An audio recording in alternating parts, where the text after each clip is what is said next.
ginagawa natin higa tayo ikot. Bali yung kalahati iniwan na namin na ito makikita nyo na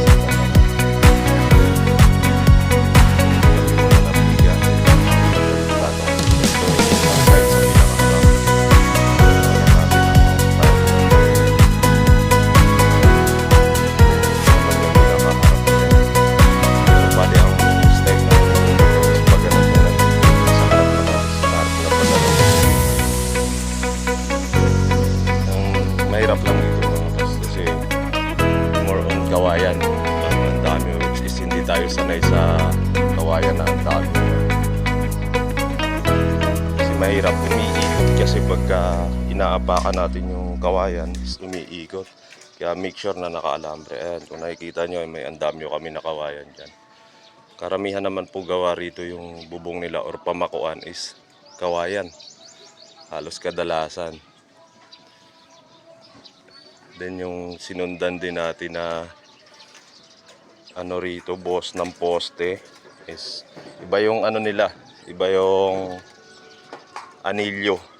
Triangle lang yung anilyo nila, hindi square.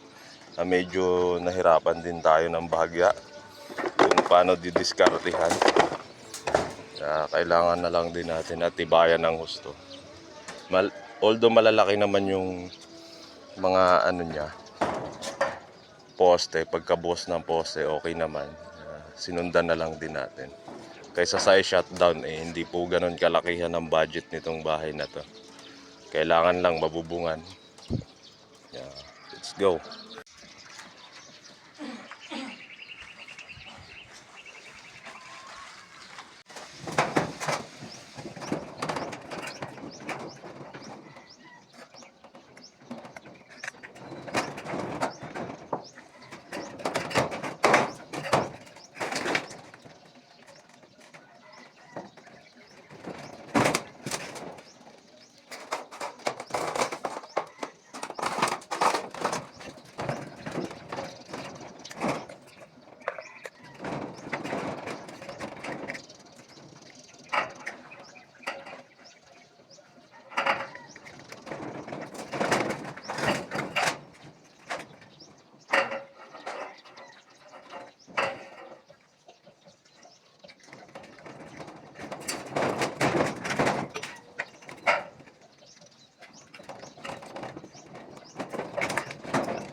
Wednesday mga lods. So ito na yung pinaka-update ng gawa natin.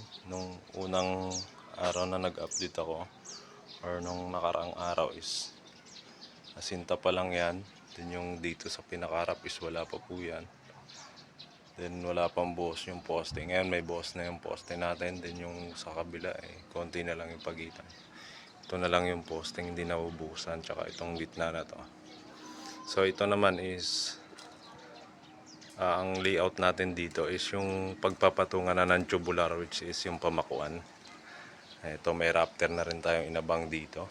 Then doon sa gilid, sinagbago yung desisyon na may-ari na hindi napapatungan yung nakaraang bagay yung clay-bee. Binaba na lang natin bagay yung rafter na nasa gilid na yan. Then yung doon naman, ibababa na lang yan pagkadating na sasabay na sa buhos ng poste ritong kapiraso. Ito naman, tiyagaan lang talaga. Kasi dalawa na lang kami ngayong gumagawa. Nakaraan 3 kami nung unang linggo. Tiyaga lang talaga. Tsaka grabe init ngayon. So yan po ang nagawa namin mga lods.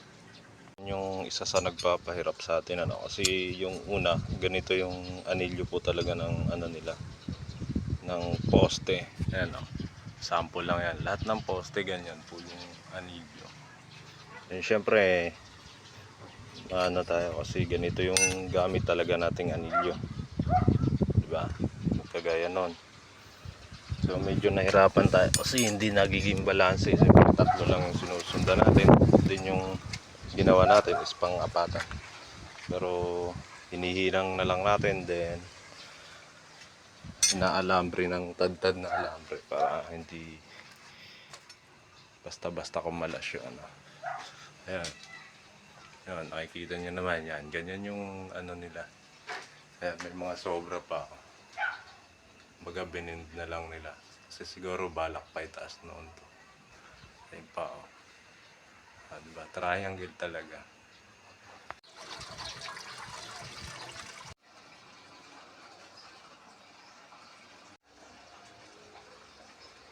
Boss, nung nakaraan maraming bato yung sinasalandra namin. Gumawa kami ng salandrahan na ganyan kalapad.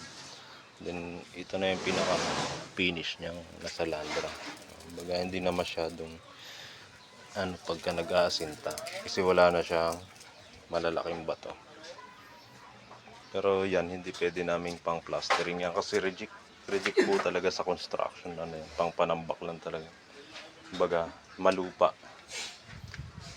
kasi buhangin buhanging ilog.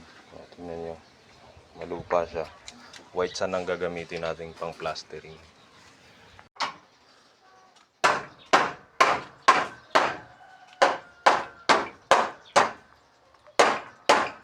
Yun, happy Saturday mga lods. So ito na yung pinaka pang 2 weeks natin ngayon, araw na to.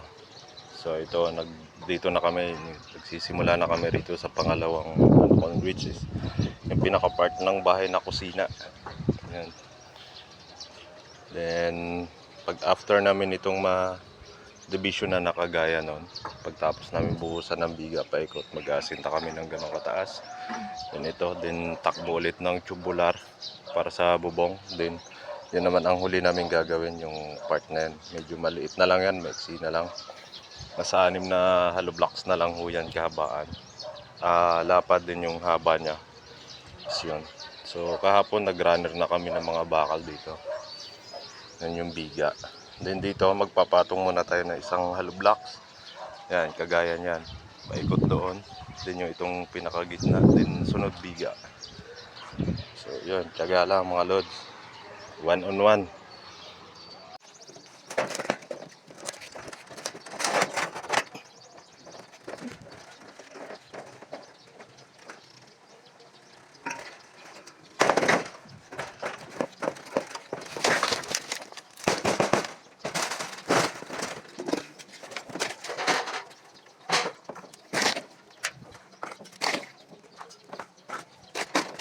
Tapan mo sa ako yung pinakaano ng flash. Yung pinakaano ng flash ba? Pinakatangke.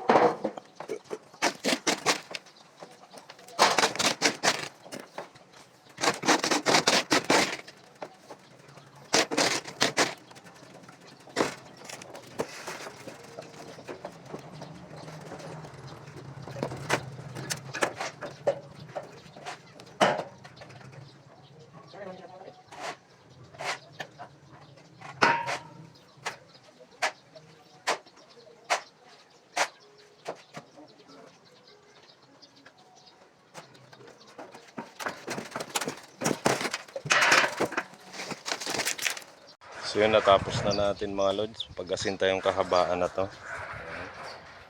Natapos na natin. Ito yung poste nila. Poste po yan ha.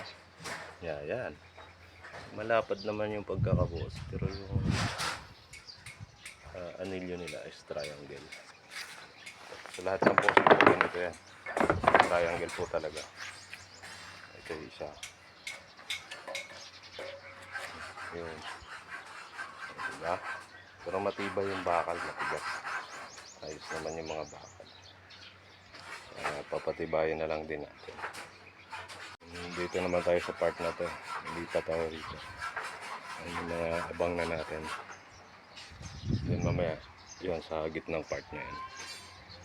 Puro tig isang patong lang na asinta. Tapos na tayo sa araw ng Sabado. Kompleto na yung week number 2 natin. So yun, natapos natin yung asinta. Paikot. Yan, mula doon paikot. Pag ganun din. Dito naman sa pinakagitna. Yung gumawa rin tayo na maandami yung kawayan. Ito yung hagda namin. Yan, ginawa na rin namin ng sahig para papatong na lang. Yan din, tulak-tulak. Ang dami namin kawayan. Yan. Then para sa Lunes, magbabakal na lang ng biga. Then yung mga poste.